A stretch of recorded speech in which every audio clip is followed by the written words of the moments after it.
আমৃত্যু ভালোবাসি তোকে। পর্ব ৩৪।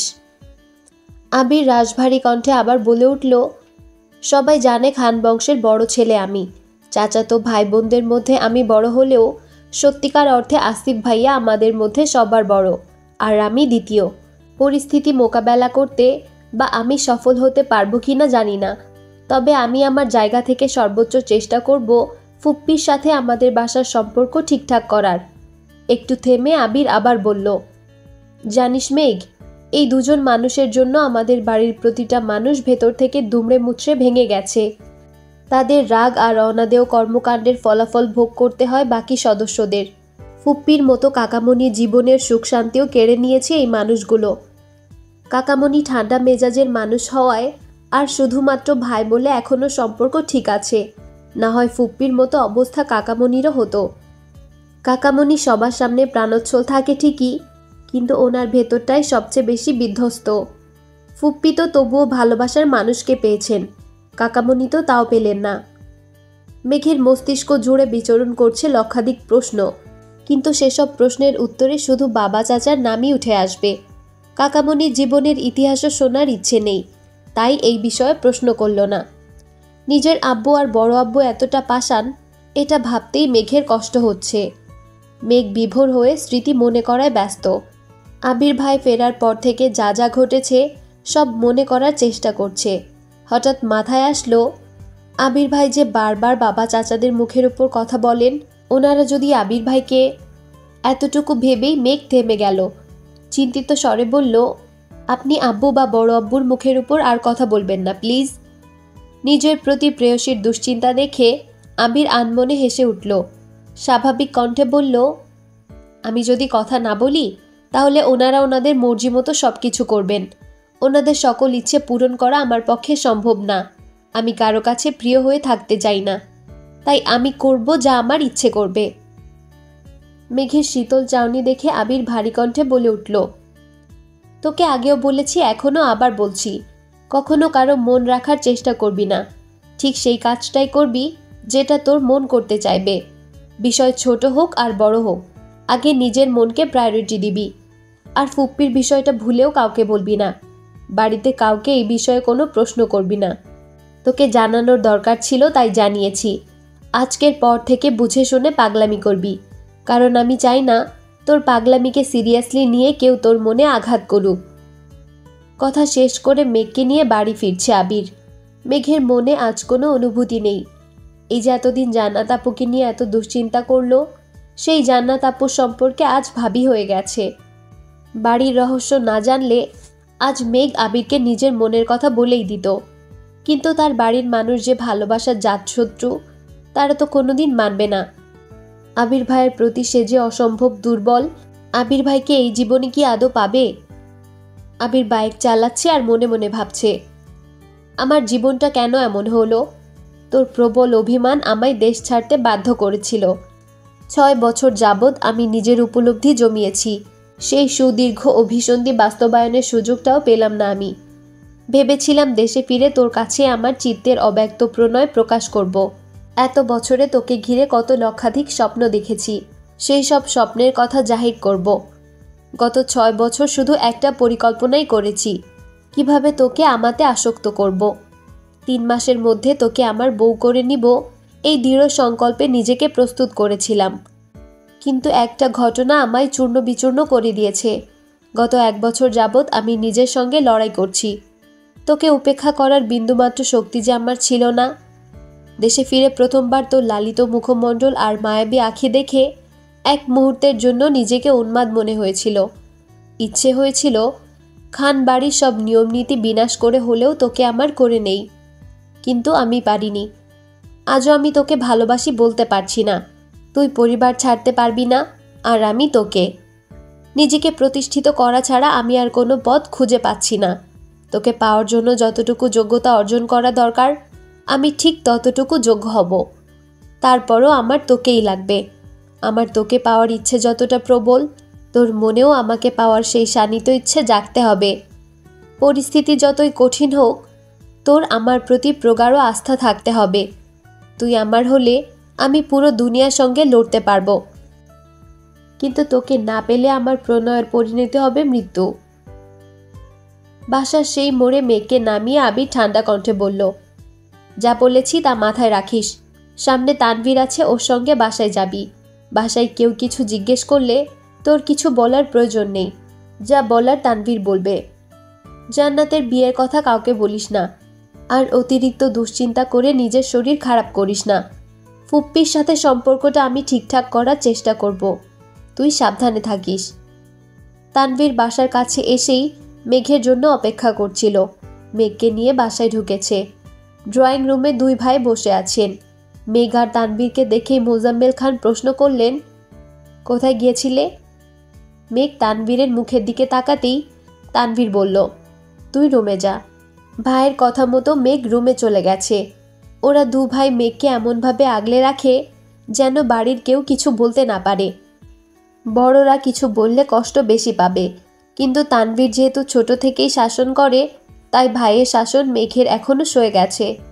তানভীর যা যা কথা বলার তা বলে রুমে চলে গেছে। মেঘ ফ্রেশ হয়ে শুয়ে পড়েছে। বিকেল থেকে এত এত ঘটনার সম্মুখীন হতে হয়েছে যেগুলো মাথায় স্থির হতেও একটু সময় লাগবে। মেঘের আবেগ অনুভূতি সব বিলীন হয়ে গেছে। আবির ভাইয়ের বলা প্রতিটা কথা মাথায় ঘুরপাক খাচ্ছে। একটা কথা বারবার মনে হচ্ছে, এই বাড়ির প্রতিটা মানুষ ভেতর থেকে দুমড়ে মুচড়ে ভেঙে গেছে।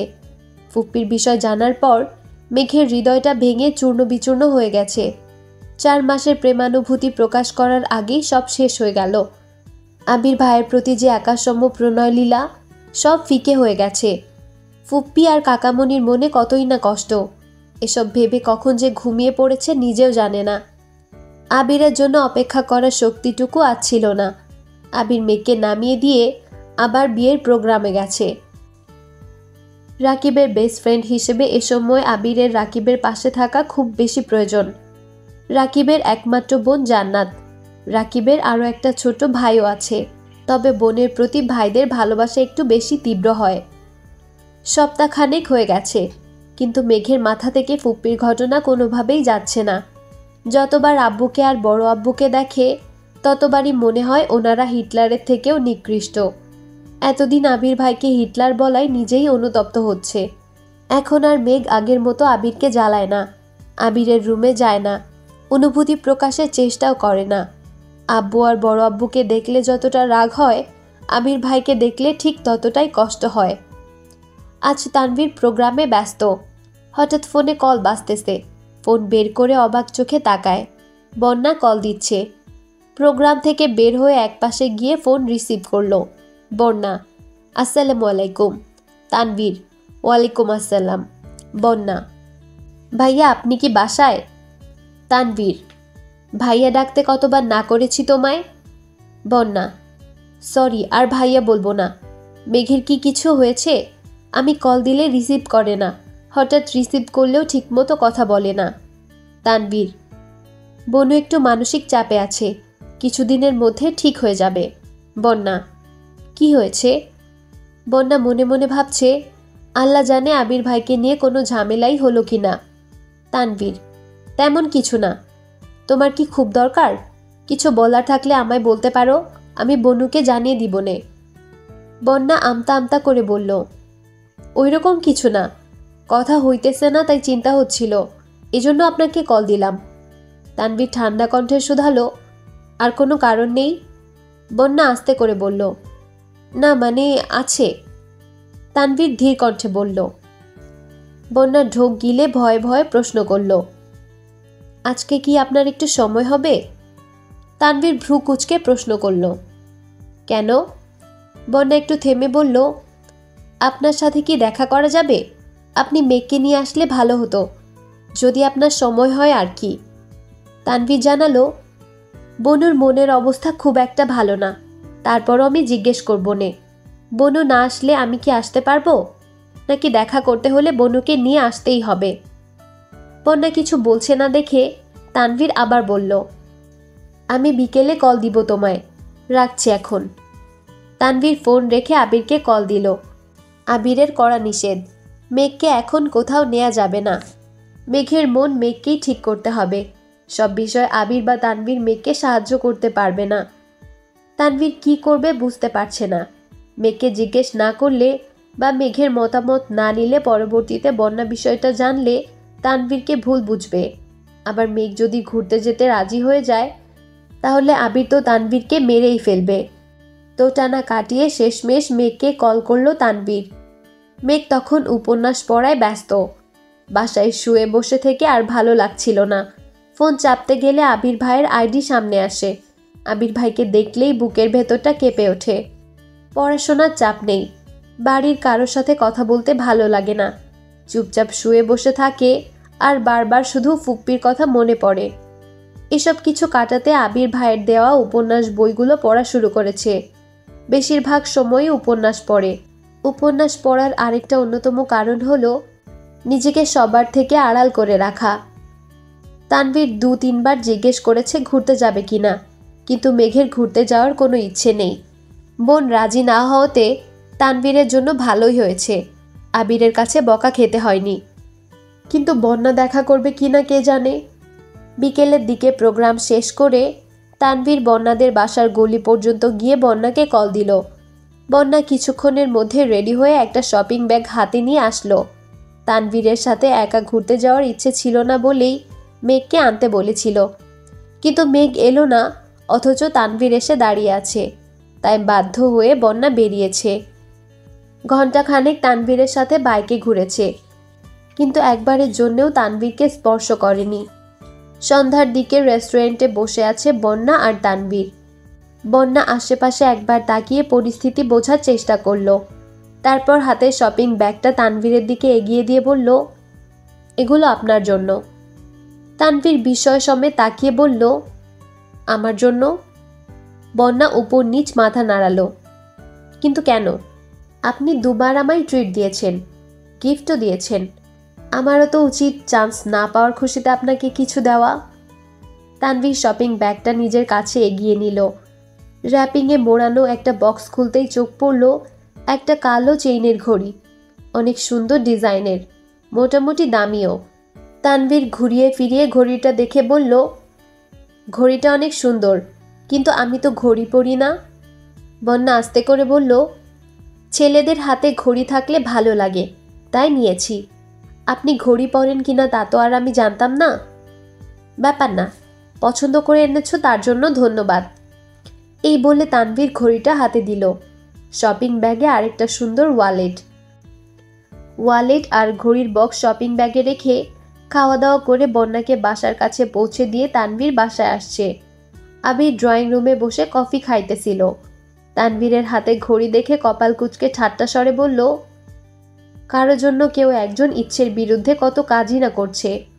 অবশ্য এসব দেখতে ভালোই লাগছে। তানভীর ঘড়ি পরা হাতটা নিজের পিছনে লুকিয়ে মন খারাপ করে বলল, মজা করছো? আবির সশব্দে হেসে উঠল। তানভীর গাল ফুলিয়ে সিঁড়ি দিয়ে উঠছে। আবির সোফায় বসে সেদিকে তাকিয়েই হেসে যাচ্ছে। বেশ কিছুদিন কেটে গেল। খাবার টেবিলে দেখা হয় মেঘ আবিরের। মেঘ 2-1বার আবির ভাইয়ের দিকে তাকায়। চোখাচোখি হলেই চোখ নামিয়ে নেয় মেঘ। আবির সকালে খেয়ে অফিসে চলে যায়। মিম আর আদিও স্কুলে চলে যায়। মেঘ বাসায় একা একা থাকে। প্রতিদিন বিকেলে ছাদে যায়, গাছগুলোর দেখাশোনা করে। বাকি সারাদিন আবির ভাইয়ের দেয়া উপন্যাসের বই পড়ে। 2টা উপন্যাস শেষ করে ফেলেছে। তৃতীয় উপন্যাসটা যত পড়ছে মেঘের মনের ভেতর প্রেমা অনুভূতি তত সক্রিয় হতে শুরু করেছে। ফিকে হয়ে যাওয়া অনুভূতিরা আবারও জাগ্রত হচ্ছে। আবির ভাইয়ের প্রতি ধারালো ভালোবাসার টানে 28 বছরের গত হয়ে যাওয়া ইতিহাসকেও পেছনে ফেলে নতুন করে স্বপ্ন দেখতে শুরু করেছে। হয়তো আবির ভাইকে পাওয়ার স্বপ্ন পূরণ হবে, নয়তো সারা জীবন আবির ভাইকে একতরফা ভালোবেসে যাবে। তবুও মুখ লুকিয়ে আবির ভাইকে এড়িয়ে চলবে না। রাত 11টার দিকে মেঘের তৃতীয় উপন্যাস পড়া শেষ হয়েছে। সেই থেকে আবির ভাইয়ের জন্য অপেক্ষা করছে। গত কিছুদিন যাবৎ আবির ভাইয়ের বাড়িতে আসা যাওয়াতে মেঘের বিশেষ কোনো নজর ছিল না। বাইকের শব্দ শুনেও বেলকুনিতে ইচ্ছে করেই যায়নি। আজ এতদিন পর মেঘ আবির ভাইয়ের জন্য বেলকুনিতে দাঁড়িয়ে অপেক্ষা করছে, অথচ আবির ভাই ফিরছেন না। আবির ইদানিং অফিস থেকে সন্ধ্যায় বাসায় ফিরে ঘণ্টাখানেক পর আবার বের হয়। ফিরতে ফিরতে রাত 12টা বেজে যায়। যেহেতু মেঘ আবিরের সাথে কথা বলে না, আবিরের জন্য অপেক্ষা করে না, তাই আবিরও নিজের মতোই চলাচল করে। 12টার দিকে আবির বাসায় ফিরেছে। আবিরকে দেখেই মেঘ বেলকনি থেকে মিষ্টি করে হাসল। এতদিন পর আজ মেঘের মুখে একটু হাসি ফুটেছে। আবির বাইক থেকে সেই দৃশ্য দেখল কিনা কে জানে। আবির নিজের রুমে ফ্রেশ হতে চলে গেছে। মেঘ চুপি চুপি ড্রয়িং রুমে আসছে। এত রাতে কেউই সজাগ নেই। টেবিলের উপর আবিরের জন্য খাবার ঢেকে রাখা হয়েছে। মেঘ খাবারগুলো দেখছে। এর মধ্যে আবির নিচে নামলো। মেঘের থেকে কয়েক পা পিছনে দাঁড়িয়ে ডাকলো, কি করছিস এখানে? আবিরের কণ্ঠ শুনে আতঙ্কে উঠে ঘাড় ঘুরিয়ে মেঘ তাকালো। মেঘ আবিরের চোখাচোখি হতেই আবির একটানা দুবার ভ্রু নাচালো। মেঘ নিঃশব্দে হেসে উঠল। দীর্ঘ প্রতীক্ষার পর প্রেয়সীর মুখে হাসি দেখে আবিরের মন এক মুহূর্তেই শান্ত হয়ে গেছে। আবিরের চোখ বন্ধ করে দীর্ঘশ্বাস ছেড়ে নিজেকে সুস্থির করার চেষ্টা করল। মেঘ মাথা নিচু করে বলল, আপনি এগুলো দিয়ে কিভাবে খাবেন? আপনাকে একটা ডিম ভেজে দেই? মেঘের এমন কথায় আবির চোখ মেলে তাকালো। ভারী কণ্ঠে জবাব দিল, কোনো প্রয়োজন নেই, আমি খেতে পারবো। আবির ভারী কণ্ঠে বললেও মেঘের সেসবে মাথা ব্যথা নেই, কারণ তার মাথায় উপন্যাসের প্রেমালাপ ঘুরপাক খাচ্ছে। সে আবার বলল, আপনি তো বলেছিলেন পরীক্ষার পর রান্নাঘরে যেতে পারবো। পরীক্ষা তো শেষ, এখনো কি যেতে পারবো না?